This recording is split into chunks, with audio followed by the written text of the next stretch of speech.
controversial comments Representative Todd Akin made last month quickly made Missouri's Senate race one that's now being watched nationally. And the first question addressed whether it will remain an issue as the campaigning moves forward. So to what extent should this comment still matter? And in what context do you think voters should consider it on Election Day?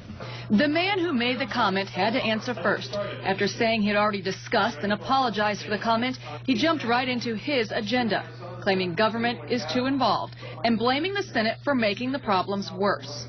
His opponent, Democratic Senator Claire McCaskill, didn't focus on the comments, but says it's just bringing to light his views. I believe his view is extreme and out of the mainstream for most Missourians.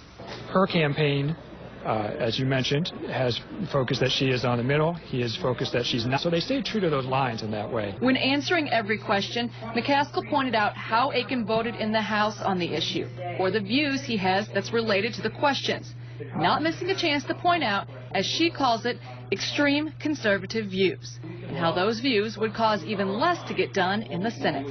Claire McCaskill's sitting on a lot of stuff. There's a lot of research on this guy. He's taken a lot of votes.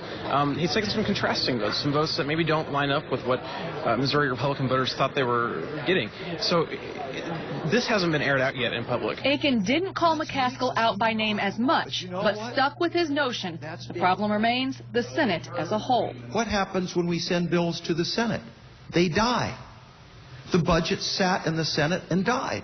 The other budget sat in the Senate and died. We got 30 bills to try to help jobs in the economy. They're sitting in the Senate and died. That's the reason I'm running for the Senate, because the Senate can't get anything done. A number of the hot topics of this campaign came up during the hour-long debate. But according to our experts, there is one other issue you can expect to hear more about. And that is the issue of Social Security. It, like Medicare, is going to have some financial issues down the road, and they've offered different solutions about how you address that. Perhaps that will be brought up in future debates. I hope so. McCaskill continues to push she is a moderate and has a record of compromising with members of the other party.